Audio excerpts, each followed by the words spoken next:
Good evening, everyone. My name is Monique Howard. I'm the Senior Director of Women's Health Initiatives in the Center for Global Women's Health at the University of Pennsylvania School of Nursing. January is Human Trafficking Prevention Month, and this evening we will hear about the regional work, impact, and prevention efforts from our federal and community partners. I'm excited about our efforts thus far, yet I know that there is so much more work that needs to be done to reduce the incidence of human trafficking. Human trafficking is such an important topic that is just recently receiving a lot of attention. And this topic resonates with so many as we are involved in gender-based violence, victim and victimization, and intimate partner violence work. This topic also resonates with our co-sponsors, which include the Penn Women's Center, the Penn Public Health Program, the Ortner Center on Violence and Abuse, the Salvation Army New Day to Stop Trafficking, the Pennsylvania Coalition Against Rape, Pennsylvania Coalition Against Domestic Violence, the Perelman School of Medicine Center for Global Health, Philadelphia Commission for Women, Women's Way, and UGIMA, the National Center on Violence Against Women in the Black Community. And before I go any further, I want to acknowledge that our former Dean of School of Nursing, Dr. Afaf Melise, is also on the line, so thank you very much for attending. By definition, the United States Trafficking Victims Protection Reauthorization Act defines sex trafficking as the recruitment, harboring, transportation, provision, or obtaining of an individual who under fraud, force, or coercion is induced to perform a commercial sex act. Tonight, we will hear from 5 professional advocates who are active in addressing human trafficking.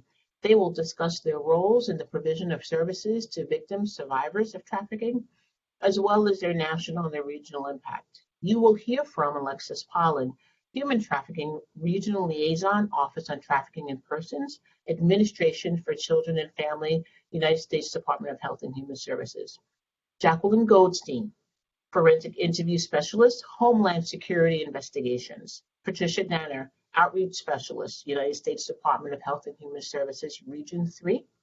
Jameer McKenzie, CEO, Sungate Foundation, and Heather Larocca, Director of the Salvation Army's New Day to Stop Trafficking program.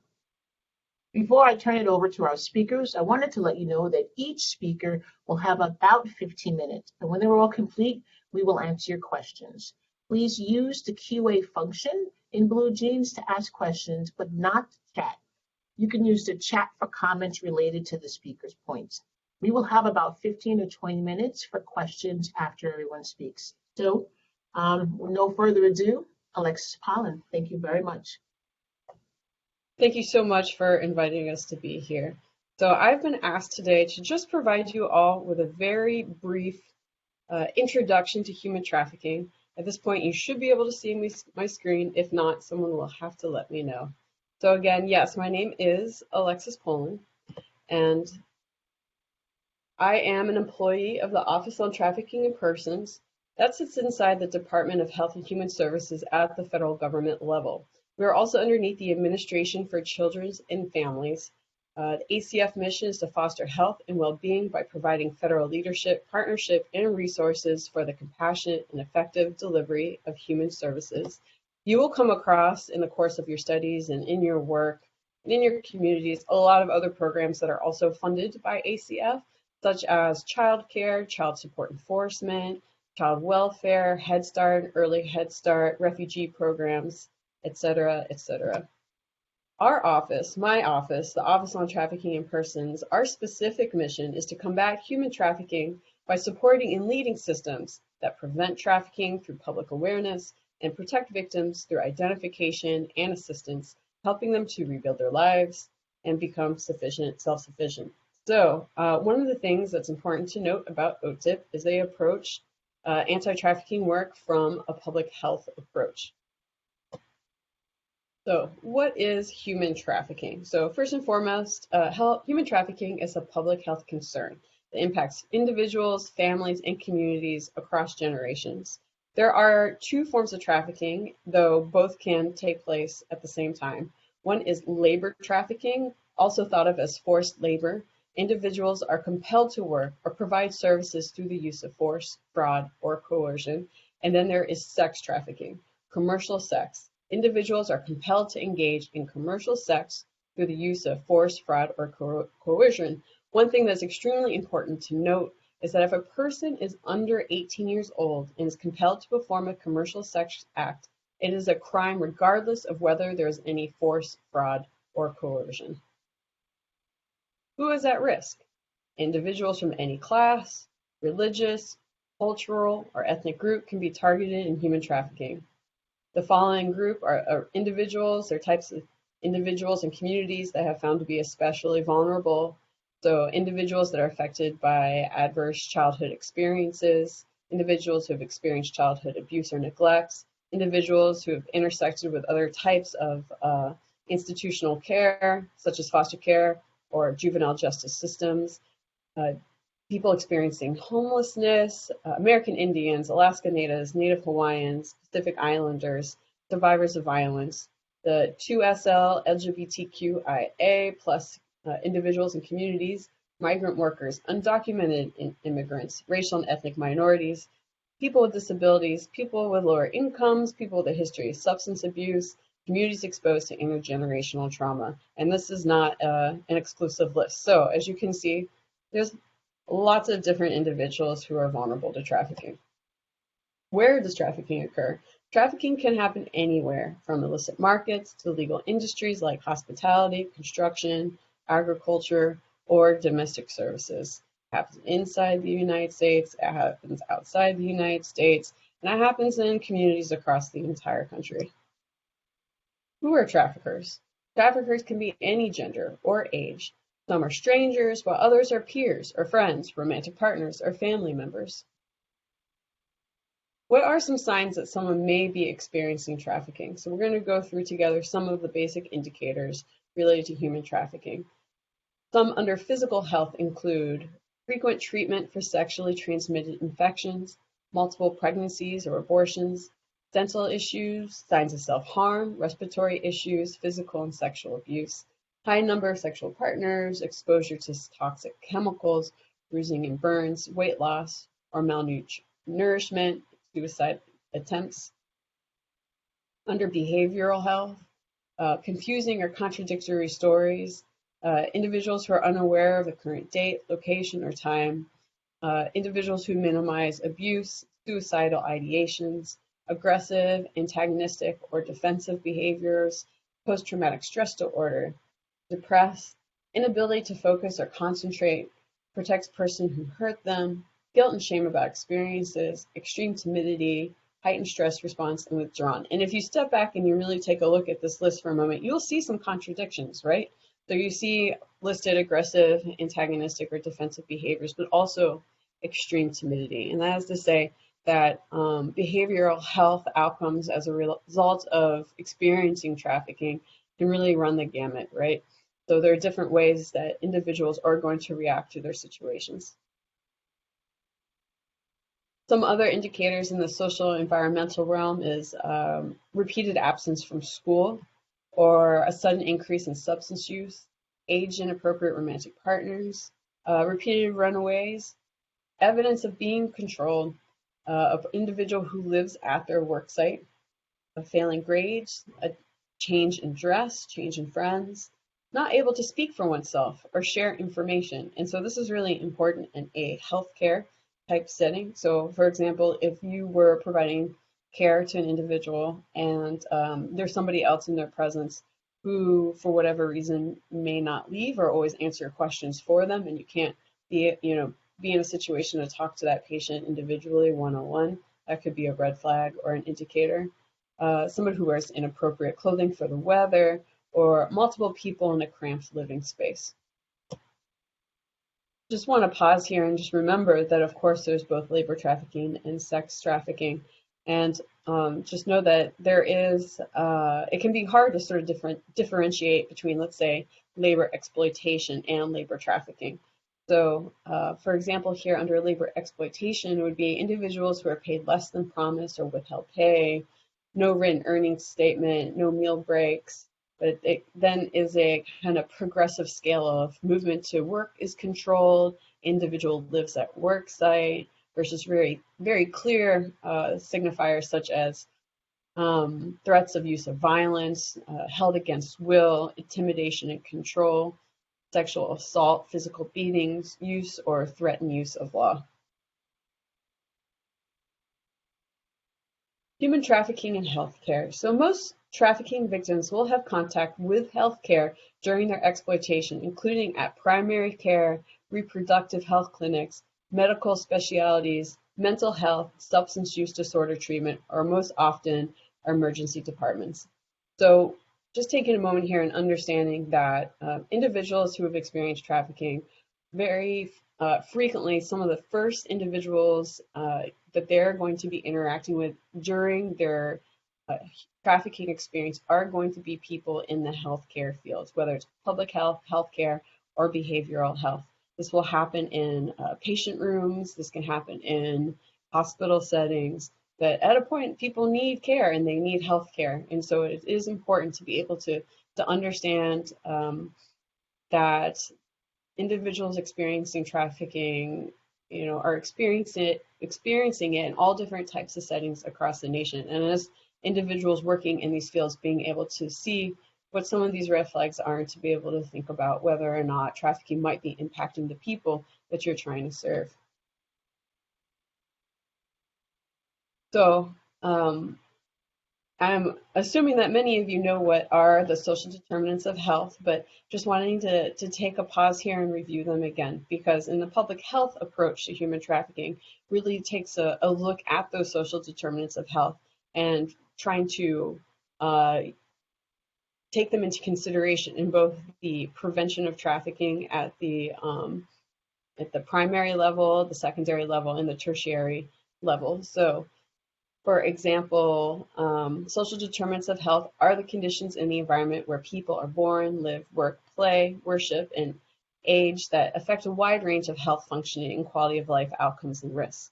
So there are 5 general domains: economic stability, education access and quality, healthcare access and quality, neighborhood and built environment, and social and community context.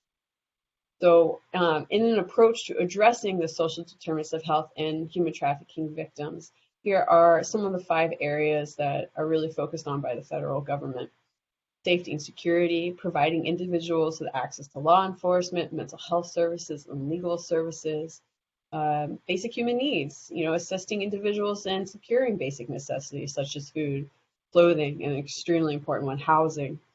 Healthcare access, ensuring individuals have access to affordable, quality care to address emergency and also ongoing health needs. Permanent connections, implement family reunification and other strategy to restore individuals' social and community ties. And then, of course, education and employment, connecting people with education and employment opportunities. They need to support themselves further in their progression. So, as promised, that is a very brief introduction to trafficking. If you have any questions, you can always reach out to me. Here's my email address and phone number. And do know that at my office, we do have some specialized trainings. Some of them are online, self-paced trainings where you can earn CEUs to talk about human trafficking from a variety of professional settings, such as healthcare and public health, also for nurses as well, or sexual assault nurse examiners. And so you can always feel free to reach out to me if you'd like more information on these resources, and I can also place some links to those trainings in the chat function as well. Thank you.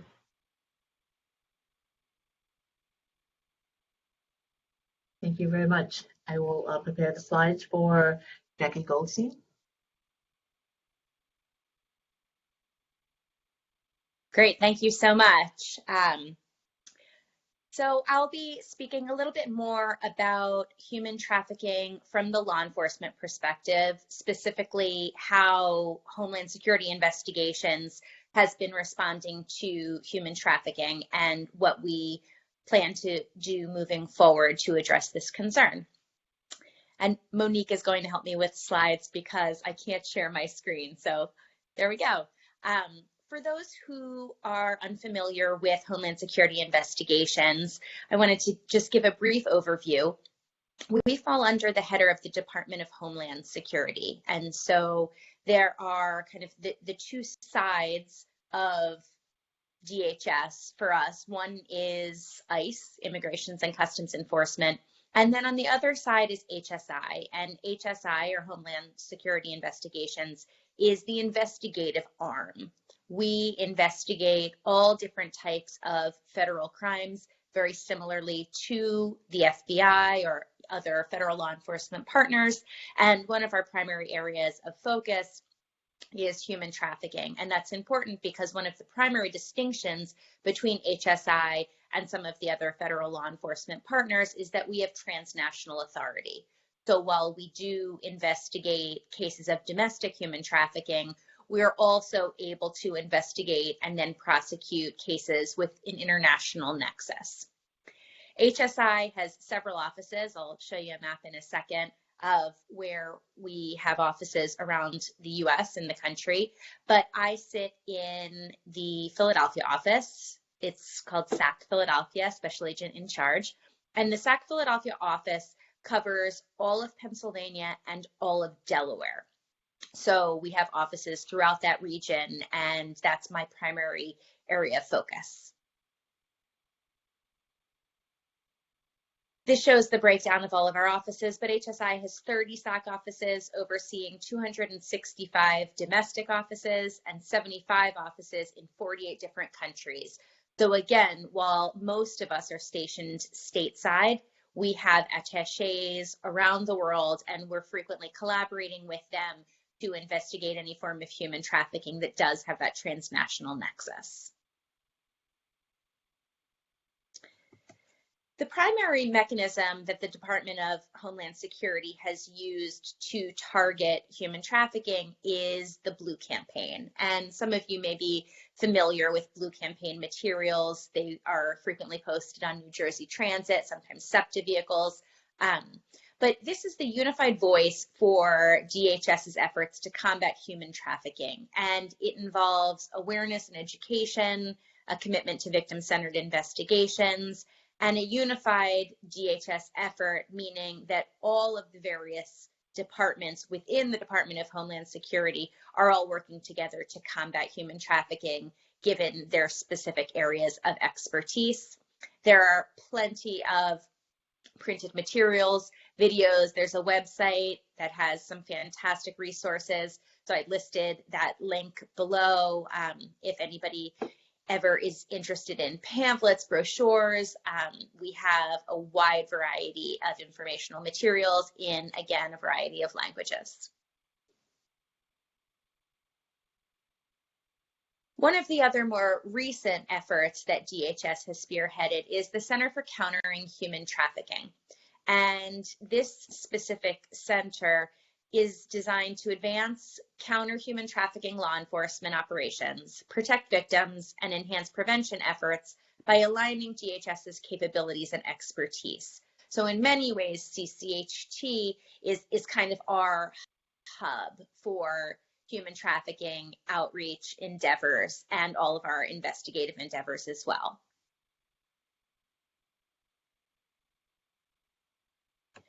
So some of the things that CCHT does is they work to proactively identify, disrupt, and dismantle complex domestic and cross-border human trafficking organizations and minimize the risk they pose to national security and public safety. We employ a victim-centered approach to law enforcement, whereby equal value is placed on the identification and stabilization of victims and on the deterrence, investigation, and prosecution of traffickers. And so what that means is that while obviously as a law enforcement entity, we're focused on investigations and prosecutions, all of our investigations have an equal emphasis on our victim needs. And in human trafficking, that's incredibly important because we recognize that so much of these cases has to do with these victim statements. And so we employ victim assistance specialists, forensic interview specialists. We routinely train all of our agents to make sure that all investigations are focused primarily on the needs of the victim and that those needs aren't placed kind of second tier because we're so focused on prosecuting our target or our offender. And then we prevent the importation into the United States of goods produced by forced labor and facilitate the prosecution of those criminally benefiting from such forced labor, which in some ways falls under the labor trafficking header that Alexis mentioned and is often overlooked when we talk about human trafficking. Frequently, we focus very much on sex trafficking, but for Homeland Security investigations, we have this equal emphasis on making sure that we're investigating forced labor and doing whatever we can to limit those goods that are coming into the US so that we can disrupt those types of exploitative labor rings.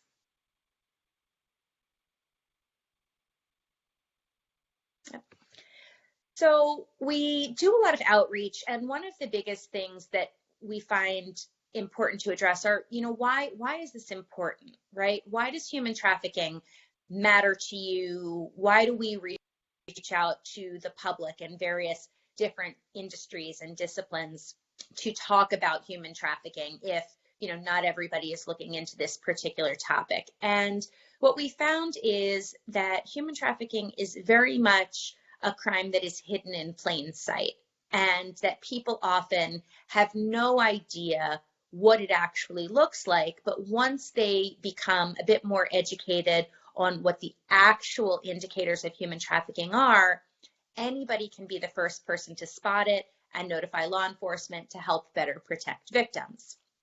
And, so when I talk to people in the public and I ask them, so what does trafficking look like to you? Very frequently, and obviously if we were in person, I would pose this to the group, but people will say things like, the movie Taken, right? Or, they'll come up with these really kind of, dramatic media-based visuals. And those visuals are not necessarily the majority of what we're seeing. And so we do feel like it's so important for the public to really know what it is that we're looking for so that you don't miss it. And the example that I like to give, which I reference at the bottom of the slide, I'll call the Uber example. This is from a real case. And this was a situation where we had a young adult. She was, I believe, 18 at the time in Southern California. And she was in that summer in between high school and when, you would start college. And during that summer, she was spending time with friends. She was going out to clubs and parties, and at one of these clubs, she met this male model, and this person approached her and said, if you're interested in making some money over the summer, I have a great gig for you as a party girl. And what that meant was, she was going to be flown to a variety of different locations, and her job was just to entertain business people. Right? So this person said, listen, you don't have to do anything you don't want to do, but we're going to fly you out, and you're just going to make sure that people are having a great time, and you can drink and dance and just kind of party and entertain these high rollers. And so this was a girl who was saving up money for cosmetology school, and she thought, all right, why not? And so this guy said, all right, well, I'll meet you tomorrow morning at the airport. And your first job is going to be in Dubai. You're going to go over to the Middle East, and I'm going to meet you and give you your plane ticket, and you're going to be off. And so that next morning, she arrives at the airport, and there he is. And he gives her a plane ticket, and the plane ticket is to Atlanta. And she said, well, I thought I was going to the Middle East.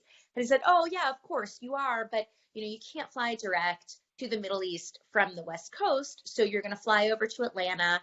My friend and his girlfriend are going to meet you. They're going to pick you up, and then they're going to give you, the ticket for the next leg of your trip to go over to Dubai.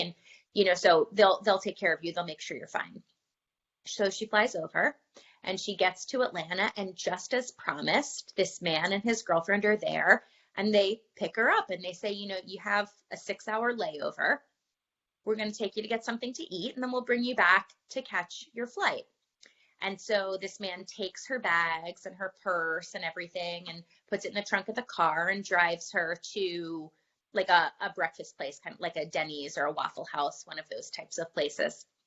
And he sits her down, and he's there with this other woman, and he explains to her, you're not going to the Middle East and you're not going to be doing what that person said, who you met in the club, we have a series of dates lined up for you. We have men who have already paid money to have sex with you. And so you're going to be in a hotel and we'll let you know when people are going to be there to show up and what all of the rules are. Now think about it. This is a girl who is in a city she's never been before. She doesn't know anyone. And where's all of her stuff? It's all locked in the trunk of this person's car. And so that began several weeks of her being sold. And in court, she testified that she was forced to perform sex acts on average of 30 to 40 times per day, all the way up the East Coast. And when she gets to the King of Prussia area, this was the first time that she was sent on an out call. And you know, there's a lot of terminology involved in human trafficking, but an out call means that the person who is having to perform the sex act is sent to the sex buyer, as opposed to the sex buyer coming to where that individual is, like coming to a hotel. And so this trafficker had thought, well, you know, this girl has been with me for weeks.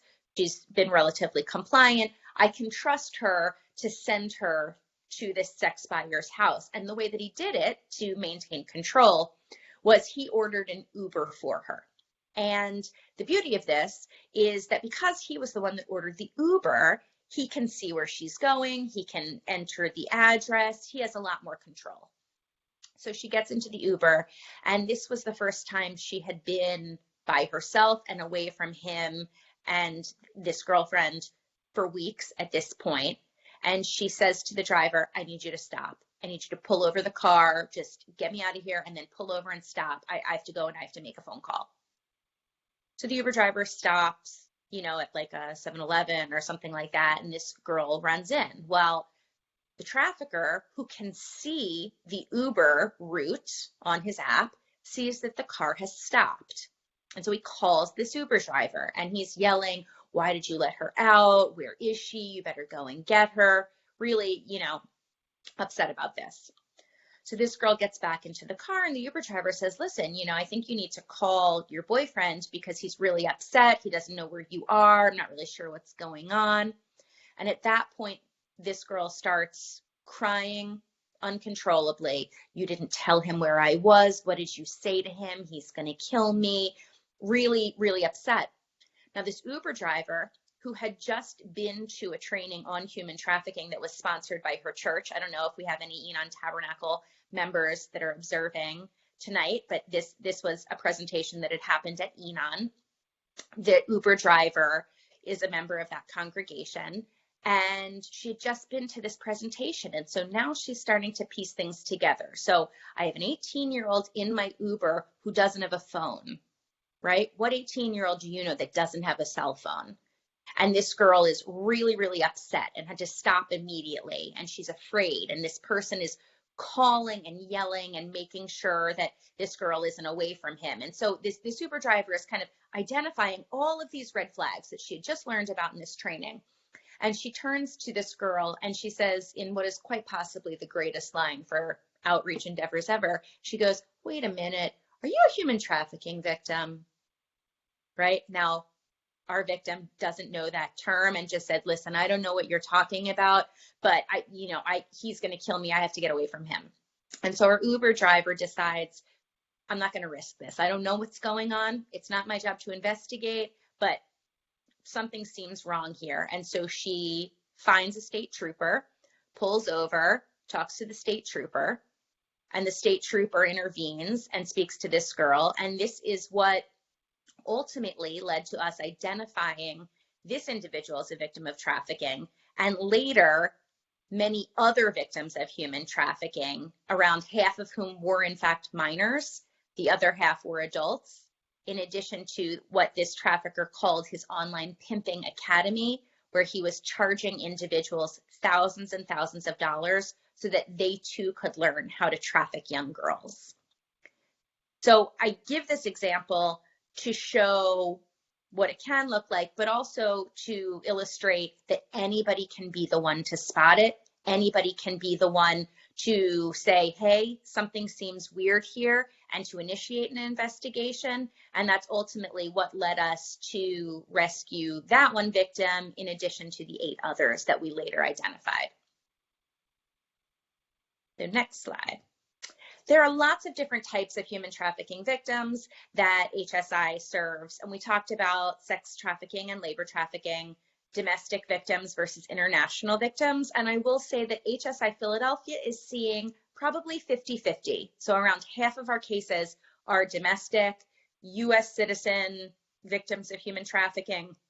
They stay within the US, and the other half involve individuals who are here without legal immigration status, so there's some form of international nexus. We break it down between juvenile victims and adult victims, and then I always like to leave it open for any other distinctions, although those are the big ones. So maybe that's something we can talk about later if there are questions once we get to that part of the panel. We're seeing trafficking happening all over the place. So some of the biggest places for sex trafficking that HSI has identified are obviously brothels or spas. We get lots and lots of calls of various kind of massage parlors, spas, things of that nature, where in fact that type of activity is happening. Escort services, bars or strip clubs. And this was a big thing that happened with COVID, where we had lots of young women who were working as dancers in strip clubs. And then when COVID hit, all of those clubs got shut down. And because these women needed to work, they needed money, they started taking additional jobs through either escort services or brothels, and then it quickly transitioned into a trafficking scenario. Lots that's happening online where people are being recruited. Many of you have heard of Backpage. I have on the slide RIP because Backpage was shut down. But people will ask all the time, okay, well, so now that Backpage is shut down, does that mean people are not buying and selling individuals for sex online? And unfortunately, we have to say absolutely not. Not only will that continue, but it's become much more difficult for law enforcement to track it, because with Backpage, we had this one centralized repository where so much of it was happening, and we were able to really identify a lot of what was going on. And now it's migrated to tons and tons of different sites, and we're having to kind of start from scratch and figure out where all of that is taking place. A lot on social media and completely innocuous social media apps, Facebook, Instagram, Twitter, Snapchat. There is still street prostitution that then converts to some trafficking at truck stops. There are plenty of locations within the city of Philadelphia where you can go outside and find someone who is selling sex acts, either voluntarily or involuntarily. And then for labor trafficking, a lot of factories, construction sites, restaurants. There's a very high number of cases that we see regarding forced labor that are coming out of the commercial agricultural industries. And I think it's important to note that Kennett Square, which is right outside of Philadelphia, is the mushroom farming capital of the world. It employs a lot of migrant labor for individuals who are undocumented. And so we often see labor trafficking cases that initiate there. And then labor trafficking in a domestic capacity. So people who come over as either maids, nannies, and it shifts into some form of involuntary servitude. I want to be mindful of time, but most of our cases are originating through collaborative work with local law enforcement partners. So we work very closely with Philly Police Department, with all of the other counties. And so we partner up with locals to figure out kind of what's going on and to create more of a force multiplier so that we're able to really conduct thorough investigations for these cases. We work with cooperating defendants and sources. So oftentimes we'll have somebody that we're looking into for a gang-related matter or perhaps narcotics, but that person has information about trafficking. And so sometimes we'll get cases from those people. Children and youth. So in Philadelphia, that's DHS, but we work very closely with our children and youth partners, particularly for juvenile victims of human trafficking, probation, NGOs are nonprofits and service providers. So lots of service providers are very well positioned to identify victims of human trafficking, and then they'll work with them to contact law enforcement, and then we can conduct collaborative investigations. We have tip lines. Victims themselves may report, public citizens who will often reach out, and then proactive investigations. And those proactive investigations are cases where we'll use an undercover, where we'll contact the ads that maybe are online, have girls come in, and then once they've come in, we're able to talk to them to see a little bit more about what's going on so that we can better assess whether it's a trafficking scenario or not. The next slide, some of the challenges that law enforcement faces, obviously building trust and rapport with victims. There are lots and lots of individuals who are not necessarily comfortable with law enforcement, and we recognize that. And so that's certainly a hurdle that we go to great lengths to address. Relationships with family members, advocates, attorneys, there are lots of different players in these cases. And so working with everyone is very important, but it's also at times challenging to get everybody to the table, to have everybody kind of working together in a seamless fashion.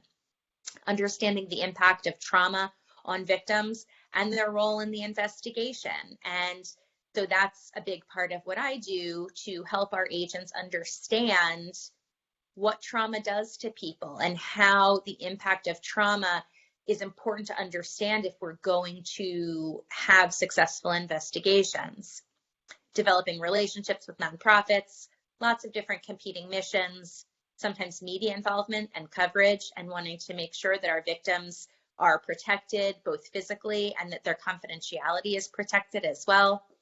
Time and resource demands. These cases are incredibly challenging and complex. And so the biggest way that HSI does all of this is employing victim assistance specialists, including forensic interview specialists, and using those entities to bridge the gap so that they can be kind of a trusted person who's affiliated with law enforcement, but is not the same as a uniformed officer. I think people are going to get to this, so I won't spend a lot of time here, but victims are frequently reluctant to talk because of the fear of the consequences, lots of shame and blame, lack of trust in the system, threats, both from the trafficker and from others, the isolation, they don't know how to get help, complicity, they feel like they've done something in some way to go along with this victimization, and so they blame themselves. They're often loyal to the perpetrator, and that may be because of trauma bonds, or any other number of issues that might create that. And then for our undocumented victims, that fear of deportation, that if they come forward, they're terrified that they'll be deported, and it's just not worth the risk of coming forward knowing that that's on the table. Task force partnerships help increase our success, and I spoke about this earlier, that we work very closely with our local and federal partners. We work with other entities like DHS to make sure that we do utilize a multidisciplinary team approach to these cases. HSI offers comprehensive victim support for all of our victims. So connecting them with nonprofits, assistance in obtaining food and housing, all of those initial basic needs. So clothing, often when we identify victims, they haven't slept in days, they're in need of detox, they don't have clothes on them, they haven't eaten anything. And so making sure that we're helping to stabilize them, attempting to access resources, finding them a safe place to stay before we can move on to some of those more kind of, higher level things like mental health services, life skills. But ultimately we get to all of that. We just start off kind of with that Maslow's hierarchy of need, where we're focusing on basic needs first and then kind of moving up that pyramid. We conduct forensic interviews at HSI, and HSI's forensic interviewing method is a little bit different than what it looks like on the local level, recognizing that human trafficking cases are different. These are often not victims who are in active disclosure. They are not like your garden variety child sexual abuse victim in many cases, even though around 90% of them have experienced some form of child sexual abuse. And so the model needs to look a little bit different, and it frequently involves evidence introduction, where we will show an ad that we found online and say, hey, here's what we found. Tell me about this, right? Rather than saying, so has anybody ever touched your private parts, which for somebody who's been forced to perform multiple sex acts per day feels disrespectful and inappropriate. So we've modified our protocol to meet the needs of our victims, and we use it routinely both with children and adults. We're also obviously helping our victims understand the investigative process, making sure that they know what's going on and that they're able to have some control over the way things are going. We offer immigration relief for those who do not have legal status, continued presence, U visas, T visas, obviously the referrals that I spoke about, crisis counseling and education, court services, and we help with some financial assistance, linking them to things like emergency funds, crime victims compensation, and accessing services. I spoke briefly about immigration options, but the biggest one that I think is important to talk about is continued presence. And continued presence is so important because we do recognize that people who don't have legal status in the United States are not going to come forward if deportation is on the table. And so in order to take it off, we routinely will offer our victims continued presence, which is a short-term immigration relief option and work authorization. And we can switch to the next slide for some more details. Essentially what it is for anybody who is disclosing human trafficking or where we suspect that trafficking has happened. We don't have to prove it, we just have to suspect it. We're able to offer an initial 2 years of legal status and employment authorization, and that can be extended. Does not require successful prosecution. It is just there to stabilize our victims and enable us to continue with the investigative process so that that victim does not have to worry about deportation and gainful employment. T visas, and you guys can look over this briefly on your own because I don't want to spend too much time on it, but it's a fantastic visa that's eligible for victims specifically of human trafficking, and we assist with coordinating this type of visa. We will often do a law enforcement certification for this visa, but we work with pro bono immigration attorneys that can assist our victims in determining what visa is best for them. And here's my information if there are any questions. I listed a bunch of resources at the bottom in addition to the tip lines. So thank you very much. Thank you. Give me a moment. We'll set up Tricia's.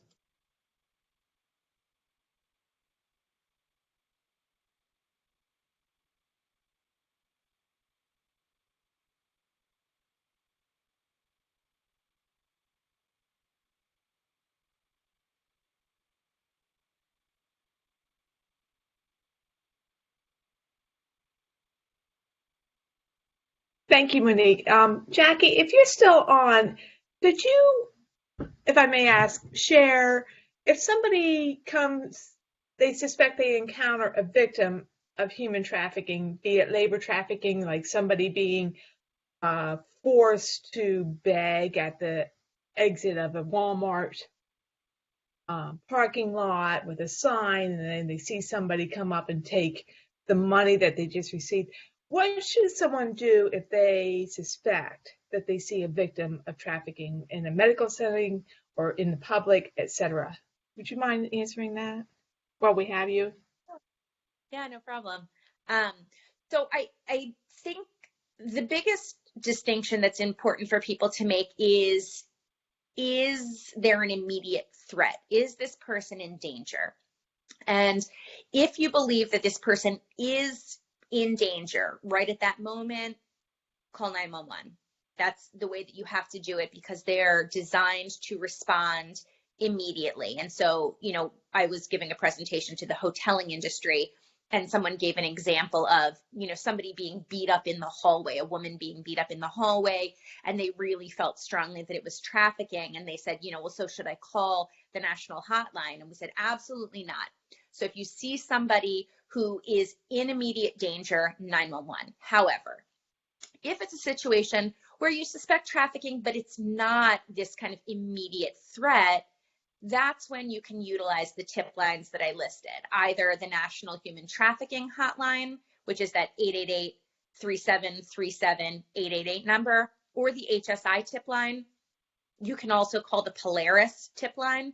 And just to be clear, I want everybody to understand what happens when you call any of those tip lines is they all sync and dump to a centralized repository. And so you give that information, you say, okay, hey, I'm seeing this person and I've seen her a few times and she's at the front of Walmart on Columbus Boulevard.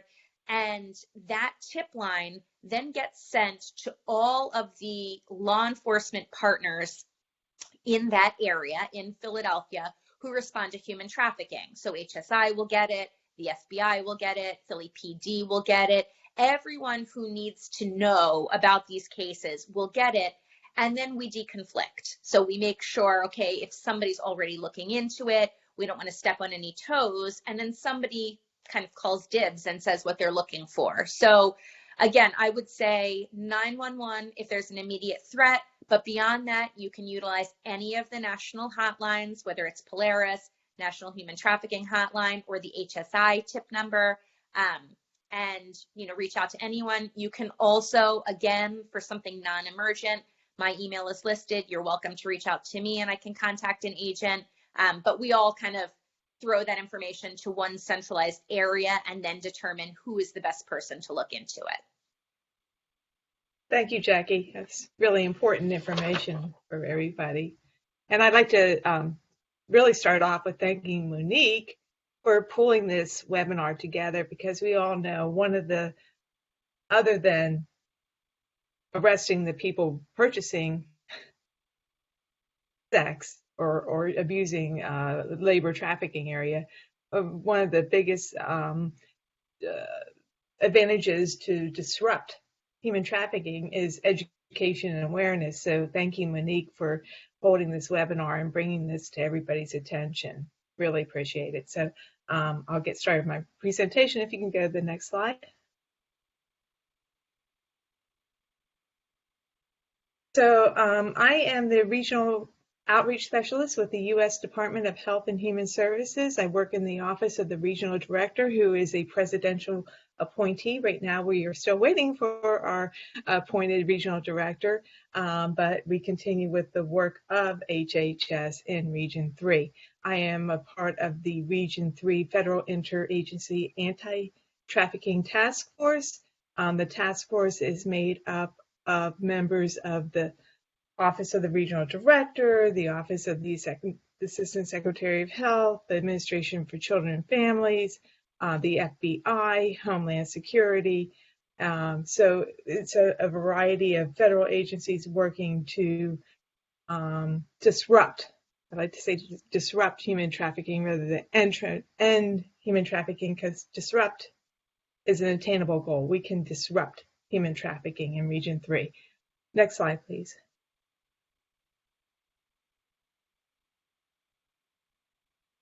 So we do this by holding a number, before COVID, of course, we were in person, holding a number of education and awareness events for the public. And we were told by our FBI members that when we do these events in our region, that there are actually increased numbers to the tip line after these events.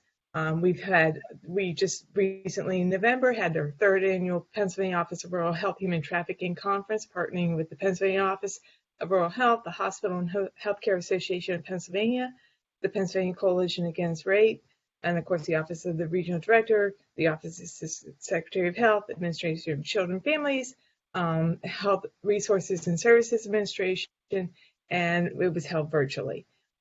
We've worked with the Rotary Clubs in Bethlehem. We've worked with the Sussex County Health Coalition in in Georgetown, the York County Rotary Clubs, the Faith-Based and Social Workers of Wilmington University, the Delaware Restaurant Association. But we really try to get out there. This is, just a sample of what we've done in the past. And we look forward to post-COVID to really getting out there and sharing the information across the region. Next slide, please. So as a regional outreach specialist, I had the opportunity to get out to our various states, which includes Delaware, Maryland, Pennsylvania, Virginia, West Virginia, and DC, and talk to everyone in our region about what is being done to address human trafficking. And I found two things. I found, one, there's fabulous things being done in our region that need to be duplicated and shared. And the second was there was a lot of reinventing of the wheel in our region. So I worked to meet with our stakeholders, meet with the people working in this area to come up with a regional human trafficking summit, which focuses on the professionals and advocates working to disrupt human trafficking in our region. And so we had our first regional human trafficking summit on February 8th and 9th of last year. And multiple disciplines were represented, education, child welfare, law enforcement, the medical communities, faith-based, social services, and child welfare. We had over 250 attendees and were able to offer 7 hours of CMEs. Next slide, please. As a result of just the first Regional Human Trafficking Summit, I'm so excited about all these events that came about after this summit. Survivor Ventures, which is an apprenticeship program in Norfolk, Virginia, that provides housing and mentors of human trafficking with entrepreneurs and pays their salary for the first 6 months of their job with the entrepreneurs, and the entrepreneurs teach the survivors how to run a business and work at a business. And then after the next 3 months, they pay like half the salaries, and then the last 9 months, they pay a quarter of the salaries. Well, this Survivor Ventures is so successful that the Women's Small Business Association of Northern Virginia and the Delaware Interagency Coordinating Council both have partnered with Survivor Ventures and have expanded the program in Northern Virginia and across the state of Delaware. We had two OBGYN, well, we had a number of OBGYNs attend our summit, but two of them were actually the planners for the National Society of OBGYN Hospitals annual meeting in September, and they reached out to me after the summit, and they thought this is such an important subject that they actually had an afternoon workshop around the subject and had a keynote speaker. We also have the Pennsylvania Area Health Education Center's webinar in March that we'll be doing. And then we also have a partnership, long story short, but it's all a result of the OBGYN's Hospitals Annual Association.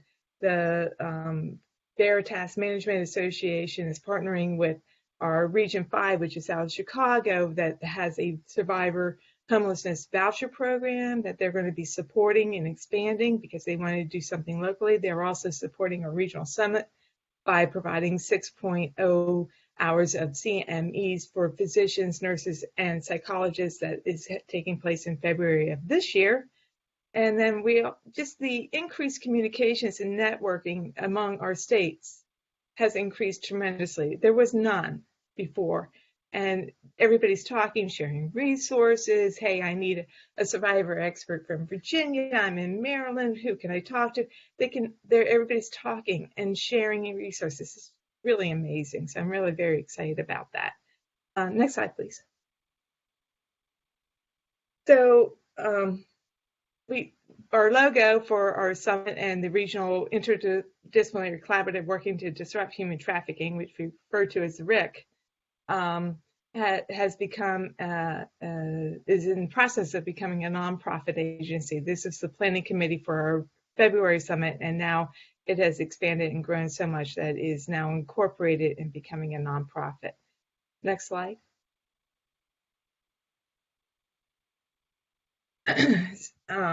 The Virginia Hospital and Healthcare Association, they're a sponsor of the RIC, become the nonprofit. Our executive board is composed of stakeholders from across the country, including 2 survivors. We have over 50 members that make up all the disciplinaries that you can imagine. We have national representation from OTIP, ORR, and Department of Homeland Security. I'm sorry, I'm talking in acronyms. That's what we do at HHS. The Office of Trafficking Persons, which Alexis was from, she's a part of the RIC. ORR is the Office of Refugee Resettlement. DHS is the Department of Homeland Security, the Blue Campaign. The Office of the Regional Director, the Office of the Assistant Secretary of Health, which you may know is Dr. Rachel Levine, is the U.S. Department of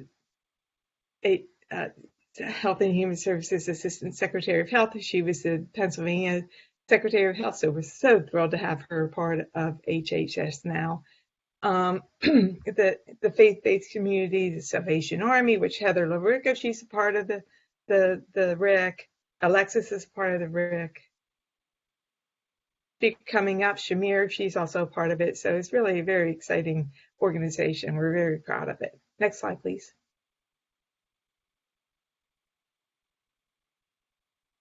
So back in May, with Alexis, the Office of Trafficking in Persons offered an opportunity for all our regions to apply for funding to support anti-human trafficking efforts. And we put together a proposal, and our region was one of 3 to be awarded $50,000. Part of it will go to supporting the summit, and the other part will be towards training programs through Love 146. For social workers in congregate settings to identify vulnerable victims of human trafficking and train people to know that and to address it. So very exciting. Thank you. Next slide. So our next summit is next month, and just in 2 weeks, February 9th and 10th. You can visit the website at disrupttrafficking.org. This is a survivor-led summit, which again, Shamir is a part of that. The focus is on trauma-informed care, and it offers 6 hours of CMEs for physicians, nurses, and psychologists. Next slide. And highlights will be Admiral Rachel Levine is providing remarks. I think it's very exciting. We have 7 recognized federal tribes in our region in Virginia. And we have 3 members of the tribes that are part of the planning committee, and they are doing a presentation on murdered and missing Indigenous women, which you don't really hear a lot about, and we're so excited for people to learn about that. The summit is providing, I think, science, teach about human trafficking. We have movie directors Mary Mazia who created I Am Jane Doe and Little Red, Anna Smith, the Boys documentary, and Cleo Tillier, who produced The Silence, and one of our members of the RIC and members of the executive board, Jerome Elam, is also featured in that film. We talk about the intersection of the LGBTQ plus community and trafficking. And then from 6 to 8 p.m. on Wednesday, the 9th, a very moving exhibit with Dr. Heather Evans of VAST in Lehigh Valley. It will provide a survivor photo exhibit and discussion. So please check it out at disrupttrafficking.org. Next slide. So what can you do? Well, by attending this webinar today, you are on your way to making a huge difference. You're becoming educated and informed. Put that Jackie talked about, the phone number in your phone. Have it ready, and call the number if you suspect trafficking, or call 911 if, like Jackie said, if you see immediate danger. There's Human Trafficking Task Force in every county in Pennsylvania. Reach out to them and become involved. Educate your friends and coworkers. And then I'm going to go through a couple of resources, but there's so many out there, but I'm just going to go through a couple of them on the next slide to bring to your attention. So there's the Office of Victims and Crimes, which is a human trafficking victim services with funding authorized by the Traffic Victims Prevention Act to support the development and enhancement of programs designed to provide a comprehensive array of culturally competent services to victims of human trafficking. Check that out. This is called SOAR, the Stop, Observe, Ask, and Respond. This is a training providing healthcare professionals with training on how to identify and appropriately treat human trafficking victims. The Blue Campaign, they have all kinds of materials and resources and that you can share. So, check that out. OTIP, which talked about a number of times tonight with Alexis, they offer a number of trainings that offer CMEs. HEAL is the Health, Education, Advocacy, and Linkage. It's a united group of multidisciplinary professionals dedicated to ending human trafficking and supporting its survivors. This goal is to mobilize a shift in the anti-trafficking paradigm toward approaches rooting in public health principles and trauma-informed care. And then, of course, the Polaris Project, which Shamir is a trainer in, and I'm sure she'll be speaking on that later on this evening. So again, Monique, thank you for putting this together tonight and bringing this to everyone's attention, and hopefully it's gained everyone's interest to learn more. Please reach out to me if I can assist in anything, if you'd like more information, if you'd like to be connected with anyone. I'm happy to help, and I'm so passionate about this subject that, and you know, if we just save one person, right?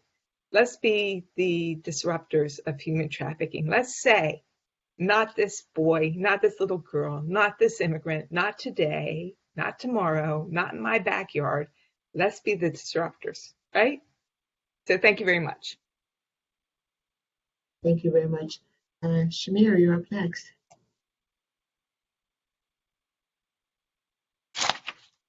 Good afternoon, everyone. It is definitely an honor to be here. You guys are hearing me, correct? Yes. Okay. It's definitely an honor to be here with you to talk about an issue that is near and dear to my heart, one that I have committed the rest of my life to be actively involved in and put a dent on this issue. Now, human trafficking is not something I read in a book, watched on television, or researched. Human trafficking was my life for 18 months. 18 months to what I describe as torture in every sense of the word torture. Now, before I continue, I want everyone to close their eyes. Wherever you are at this moment, I want you to close your eyes. And as you close your eyes, I want you to think about a child you know, love, and care about. You want the best for this child. This child brings butterflies to your belly. Woo-hoo! Now imagine someone forcing this child into a life of prostitution where they are beaten, raped, sodomized, and sold repeatedly, day in, day out, night in, night out. Now, this child that you're thinking about, that have gone through these traumatic events, there is nothing that you can do about those experiences.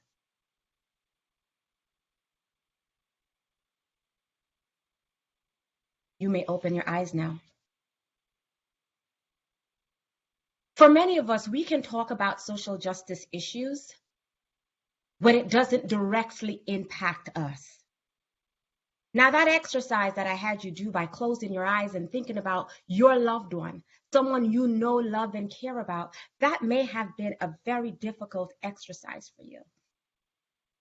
This issue of human trafficking, for me, it's personal.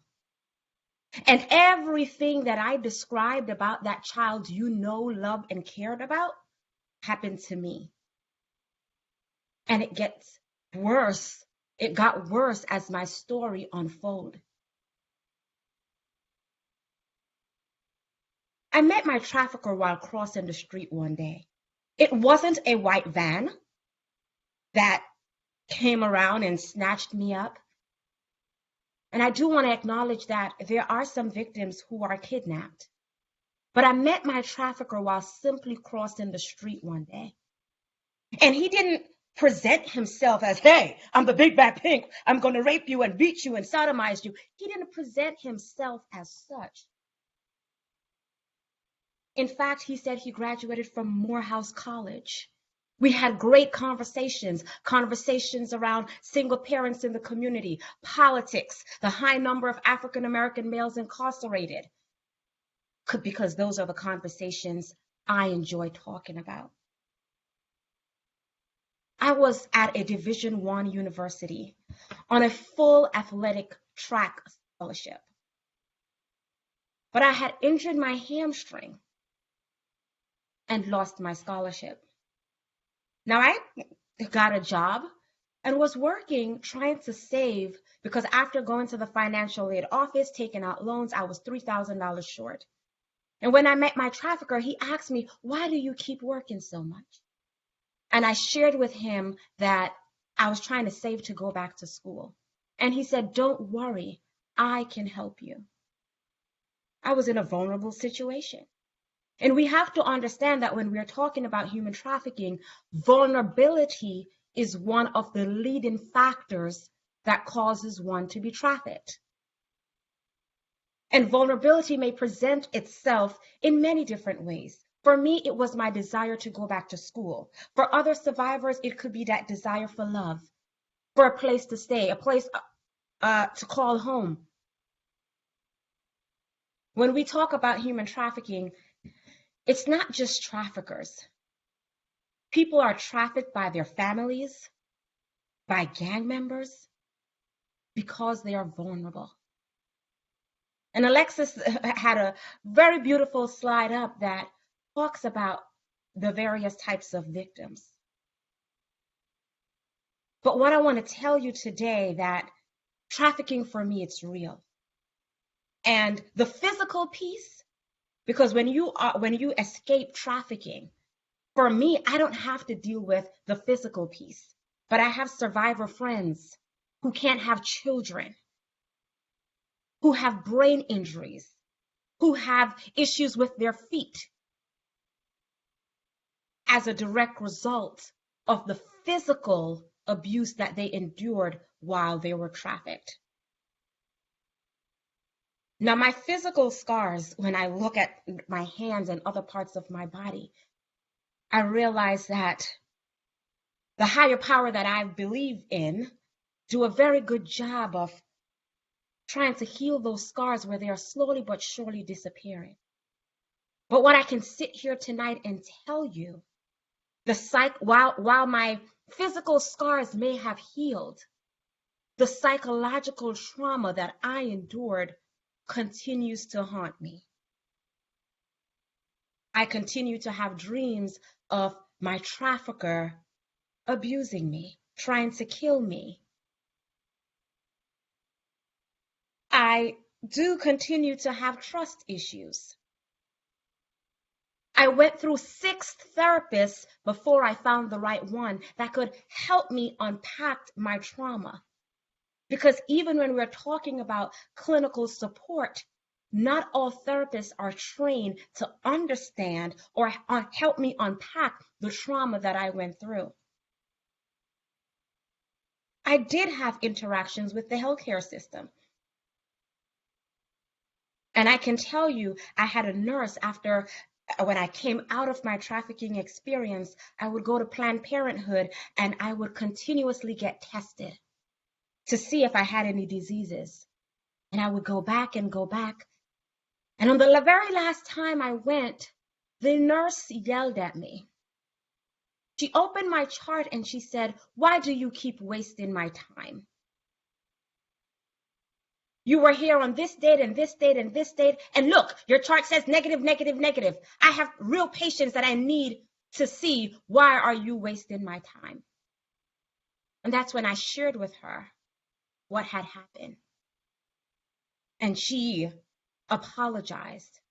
But it shouldn't have taken that experience for her to realize something was wrong when I repeatedly came and was requesting the same test.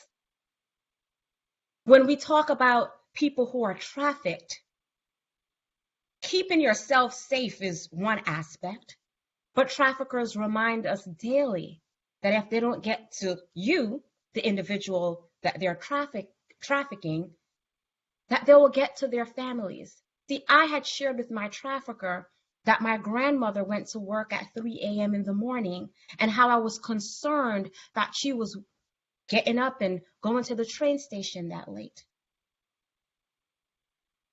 And it was that same story my trafficker told me in order to comply to his wishes, that if I don't carry out whatever he say do, it's easy for him to kill my grandmother as she walked to the train station. Oftentimes we hear stories of trafficking, and when we hear that someone is rescued or have escaped their situation, we jump for joy and say, yes, this person have left their situation. But what does life look like after trafficking? Today, I escaped my trafficking experience in 2006.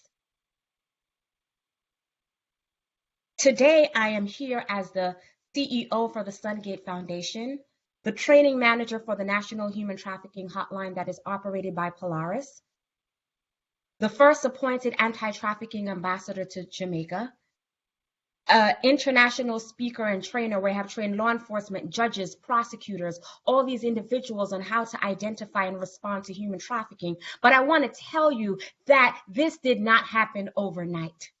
I had to be intentional about my healing. I had to go to therapy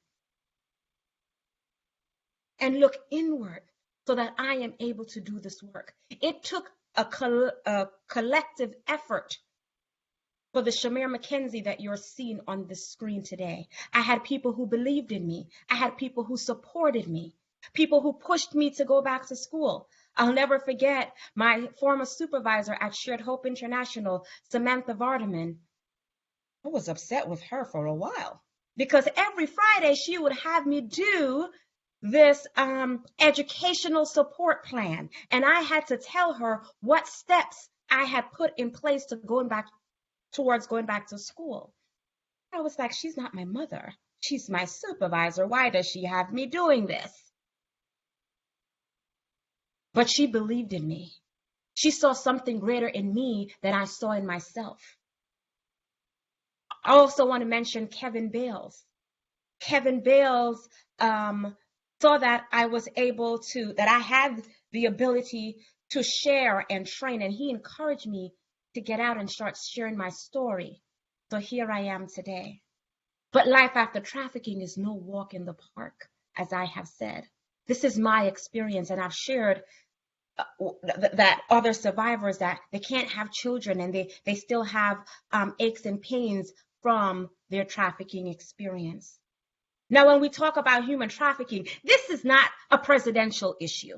This is not a law enforcement issue. This is not our legislators' issue. This is our issue. This is happening in our communities, in our backyards, and we, as a collective, have to do something about it. Now, what can you do, you may ask? I'm glad you asked that question. Sometimes I believe I read minds. Yes, maybe this is so at this very moment.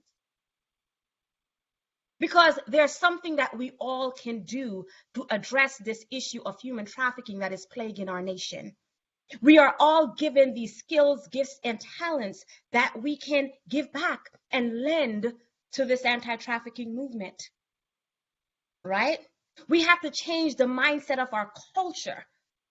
When we are speaking about exploitation, we live in a culture where the pimp culture is glamorized. We have all these movies that are out there that glamorize this pimp culture that desensitize us to the realities of human trafficking. So we need to change the mindset of our culture, right? If I was to ask you, what comes to mind when I say bachelor party? Everyone as a collective, and I've tested this theory for the last 11 years, but if I should ask you as a collective to unmute and say, what comes to mind when I say bachelor party? The number one answer that I get as a collective is strippers. Strippers. Now that should tell us something about the mindset of our culture. How when I ask what comes to mind when I say bachelor party, something as sacred as a marriage does not come to mind. The brain goes to strippers. So we need to begin by changing the mindset of our culture. You can volunteer with organizations who are addressing trafficking by giving those, if you're an accountant, organizations need accountants, right? If you are good with IT and computers, right? If you just want to support a survivor by helping that survivor write their bio, work on their resume, help them navigate school. Those are ways that you can volunteer, right? And of course, you can donate to organizations, right? Write to your legislators and ask them what they are doing about human trafficking in your community. Better yet, I have one that's better for you. Schedule a meeting with your legislation, because you write a letter, they may read it and push it to the side, but when you show up, they know how serious you are about addressing this issue. And don't forget to remind your legislators, we vote you in and we can vote you out. You have to realize that you have power. Right? Be conscious consumers, because when we talk about human trafficking, it is not just sex trafficking. There is also labor trafficking. So be conscious consumers. Ensure that the products that you are purchasing are fair trade products. Right? I'm a girl, right? I love diamonds. And I don't have the 5 carat that I'm waiting on. I've been asking the man what he's waiting on, right? But he knows that the diamond that he's going to give to me cannot be mined by slave labor. Now, there's a website out there called slaveryfootprints.org. That is slaveryfootprints.org that you can go on and you can take the survey about the items that you use in your household, some of the foods that you eat, and you can see how many slaves work for you. I just took the quiz right before we were starting this presentation today, just to see if this website that I always promote is still active. And I currently have 61 slaves that work for me based on the items that are in my household, the goods that I eat. That's slaveryfootprints.org. I also am a trainer for the National Human Trafficking Hotline. We cannot just rely on law enforcement to be out there and actively seeking out these cases. You have to help law enforcement by reporting these tips. If you see something, say something. You don't have to always give your name. You can make an anonymous report to the hotline, and that number again is 888-3737-888. Now you may say, Shamir, that number sounds weird, but it is organized in a way for you to really easily remember it.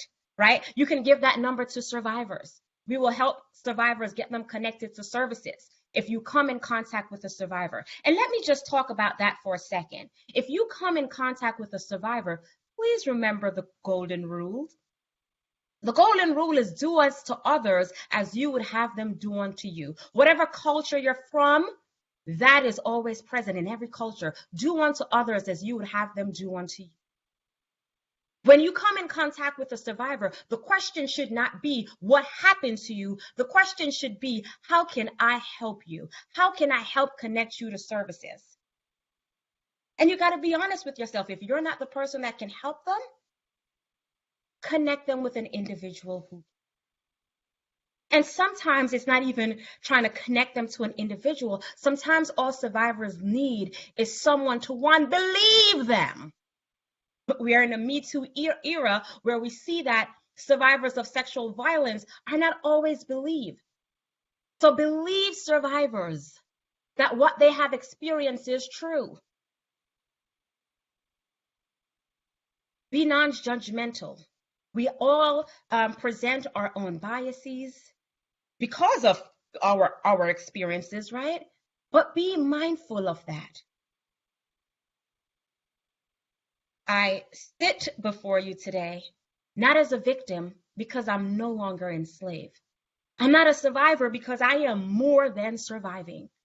I am a liberator, one who has broken free from the chains of her past and is determined to make a difference in the lives of others. So in closing tonight, I want to challenge you. I want to challenge you by asking you to join me in this fight. Join me in this fight to address human trafficking. We all have a role to play. And if you, are still trying to figure out what that role is, let's have a conversation. And if you're a parent on here, talk to your kids about trafficking. Talk to your kids about internet safety before the trafficker does. Because when the trafficker does, it's a little too late. There's so much that we can do, but I only have 15 minutes. And I want to respect the time that we have here, although I think I may have gone over by this time.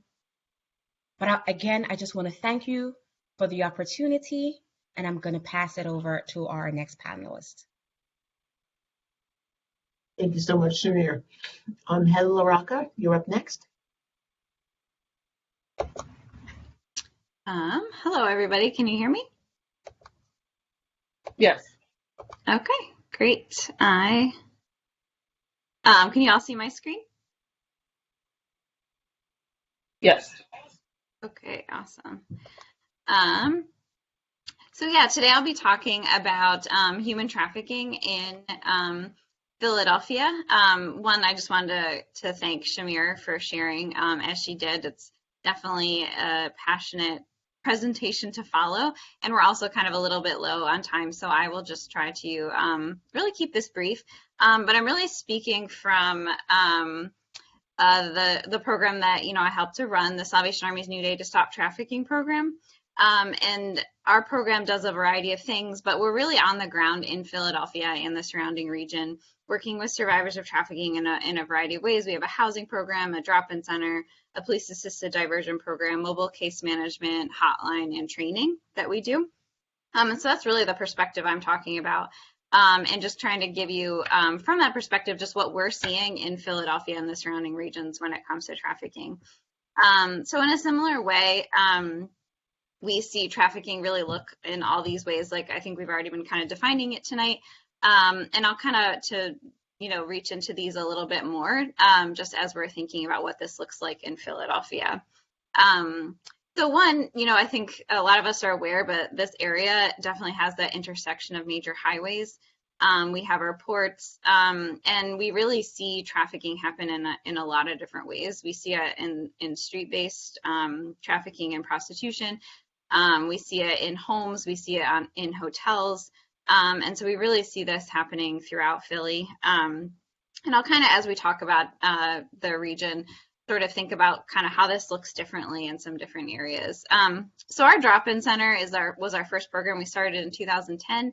And that was really looking at the intersection of substance use and homelessness and trafficking.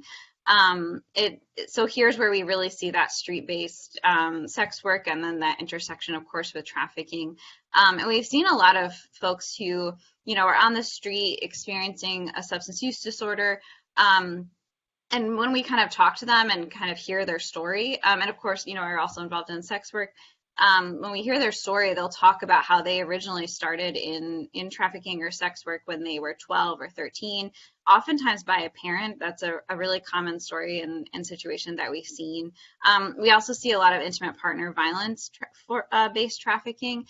So folks, maybe two individuals who are, again, experiencing street homelessness, and then One of them is trafficking the other, and also really the intersection of that substance use. So the trafficker controlling access to their substances and using that as a method of control. So that's kind of the ways that we've seen it in the Kensington area. And of course, that's really, you know, the height of the opioid crisis, really in the country, but certainly in Philly. And again, in that area, we really do see that intersection between sex work and sex trafficking. And so we're always really kind of navigating that. And I think as a community, we're really sometimes really like faced with that intersection and also how to define them clearly and not conflate the two. So that I think is often, you know, as it relates to Philadelphia, a challenging landscape at times. The other area that we really see trafficking in this area in Philadelphia is with youth. And of course, again, we see that familial trafficking, so maybe a parent who has trafficked their child. We also see, of course, that, you know, strong history of childhood sexual abuse. And this is where we really see that pimp-controlled trafficking situation, someone who is really, you know, coming in and selling this idea of a certain way of life and really exploiting our youth who are already in placement, exploiting our youth who are already involved in the system. And we also have been seeing an uptick in gang-based trafficking, especially among younger kids.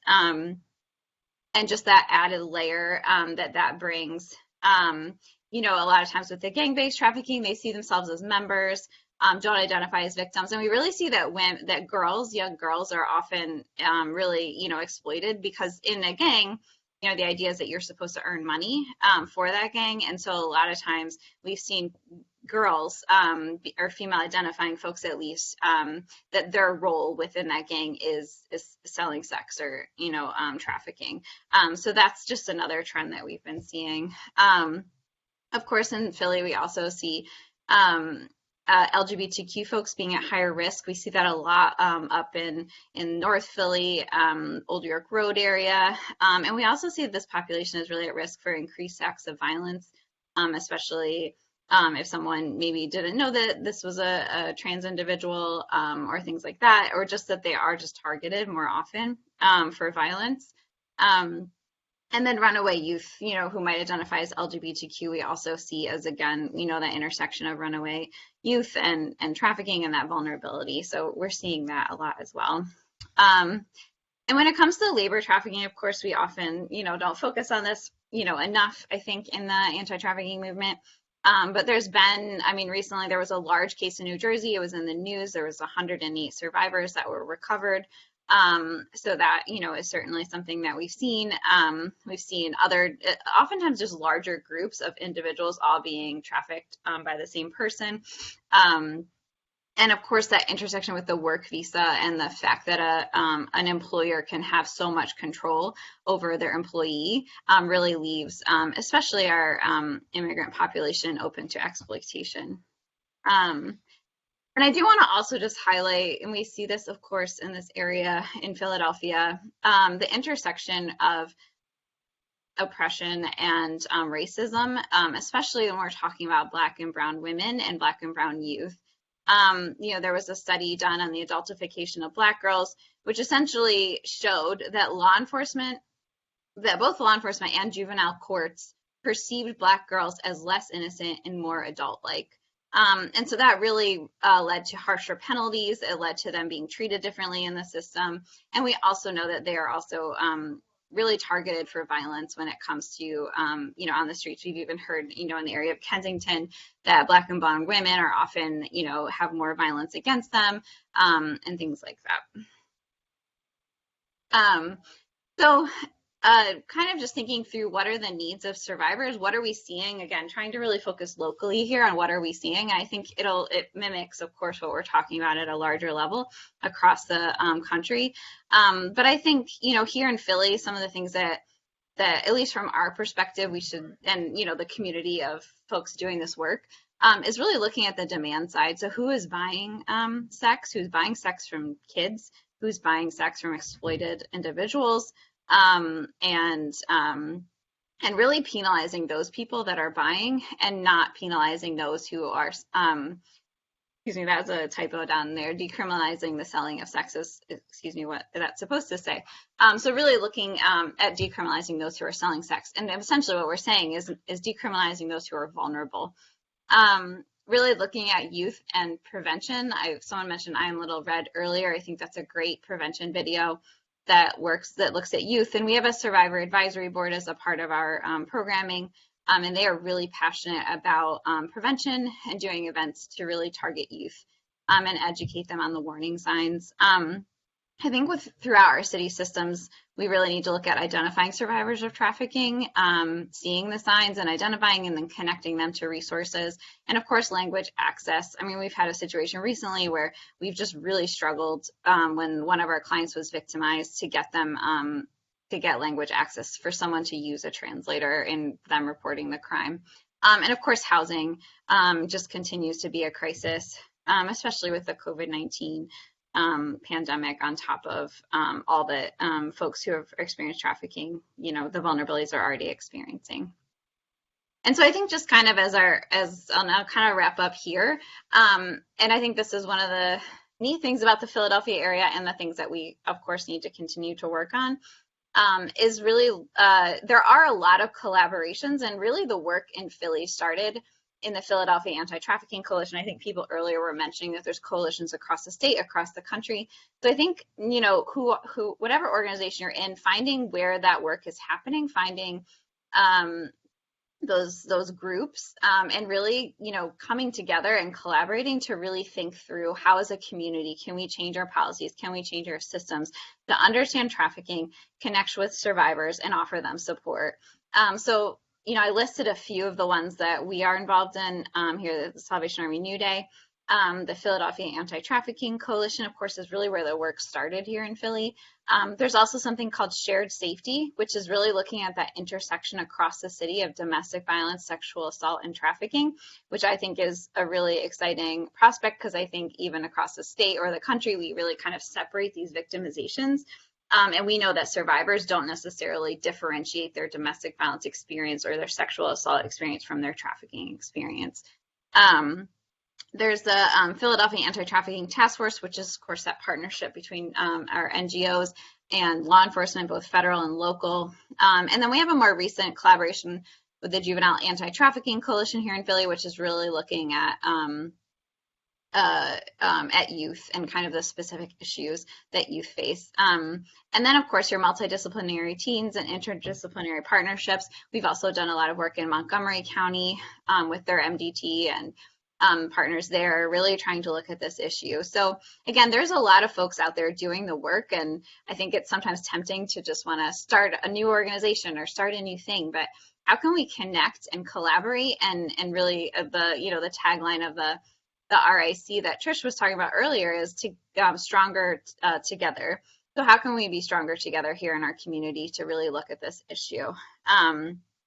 And really strengthen that interagency relationship, because we also know that's a parallel process, right? As we are connected and supporting one another in this work, we're also then able to support survivors in their healing journey. So again, this is just a little bit of our services and sort of all the things that we have. I kind of already mentioned them. And there's lots of other community partners and resources that we have here in Philly. And yeah, just kind of that call. I think everyone else, especially Shamir, really, said this well of just like, what can you do? But again, joining a collaboration, reporting child abuse when you see it, make sure your agency is trained and understands trafficking, is identifying, and of course, connecting to survivors to the resources that they need. And hey, Heather, it's Trish at HHS. And thank you for everything that you do in Philadelphia. You truly, you and the Salvation Army are making a difference. It's thank you. Fabulous work that you're doing.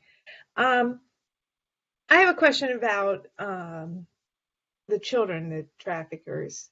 Like in Baltimore, it's a huge issue with gangs and using young boys, basically from ages 14 to 16, that they're forced to sell drugs and they're forced to steal cars and they, do things that they normally would not do.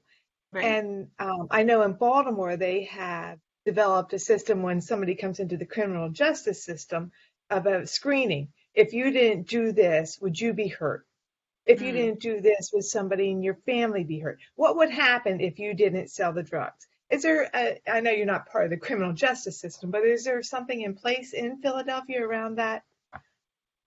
I don't think specifically. I think you bring up a really exciting, way of looking. I think we've really focused, especially when it comes to youth, on the child welfare system and not as strongly on the juvenile justice system and sort of how those two things intersect. We do have, Rapport here in Philly, which is a specialty court for youth who've been trafficked, and that's dependent or delinquent kids. So, and we definitely have had screening at the child welfare level around trafficking, but I don't think here in Philly, at least, we're doing an excellent job of really screening on the criminal justice and probably really at any level, but certainly not when it comes to youth. So I think that's a really great point. And I think, well heated, and, I think, yeah, definitely just something that we should be working towards. So again, collaboration and talking, maybe communicating. I will hook you up with Baltimore, and you can appropriate people in Philadelphia that to have that conversation. Amazing, yeah. Thank you. Thank you, everyone. I really appreciate this evening. I want to move us into the question and answer portion of tonight. There were some questions that came across the QA, and we've done a really great job of answering them. But before we do that, I want to acknowledge that the School of Nursing Dean is also here today, Dr. Tony Violwell. So thank you very much for joining us this evening also. I do see something in the chat from Javita Hill, and she says that she'd like for us to talk a little about professional sports and the role that they play in promoting trafficking. Can anyone speak to that, or is that something we can? Jackie, you want to speak to that? Sure. So I can speak to it on a number of different levels. So we've recently, because we've recognized that there are so many professional sports opportunities that then become additional opportunities for trafficking, and that traffickers are aware of that, particularly I can say the NFL has become much more receptive to having human trafficking presentations to their management, to the people that are working there. There are a number of operations from law enforcement that end up happening surrounding the Super Bowl because, we know there are a lot of people that are coming in for that event. And so obviously there's a lot of transients. There's an opportunity for exploitation in that regard. And so we generally see an uptick. And because we know that, law enforcement almost always will plan some proactive operations. I can speak for HSI that we've done that with a number of other professional sports. We had a really, really comprehensive and quite complicated operation connected to the PGA Tour this year. And so I think, knowing that these kind of big ticket events, whether it's sports, it could be entertainment, in other ways as well, but we have seen it a lot with sports, that there is that uptick with victims. We've really started doing much more outreach, and teams have been receptive. Thank you very much. I have a question from Francesca Avera. What cities have higher human trafficking?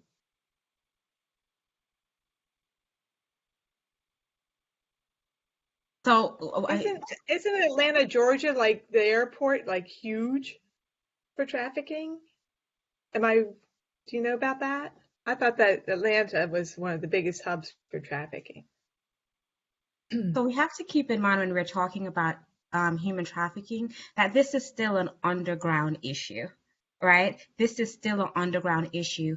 And the numbers that we get when we're talking about what state or what city is the highest when it talks about trafficking, it's based on the calls that come in to the National Human Trafficking Hotline.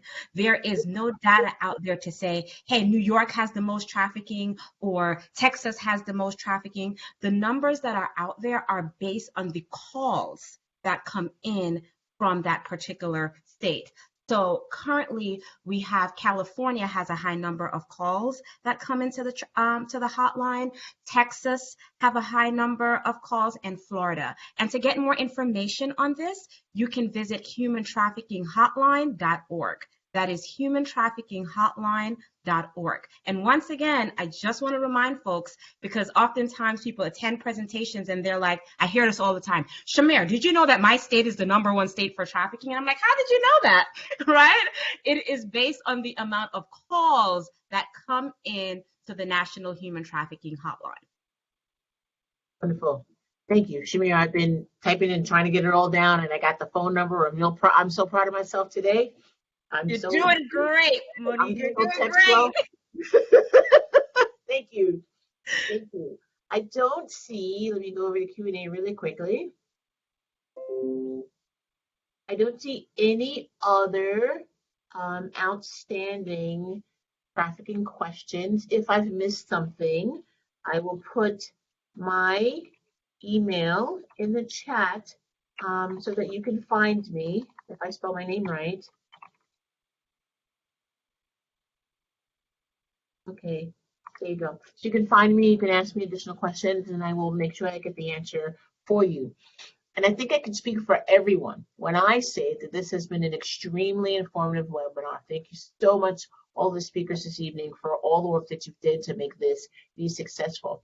The one thing I hear that I'm clear on is that we certainly have our marching orders, right? To be really active and engaged in deterring human trafficking in the United States. So if you want to do more, find a human trafficking service organization nearby. If you can't find one, then you can contact me and I will point you in the direction.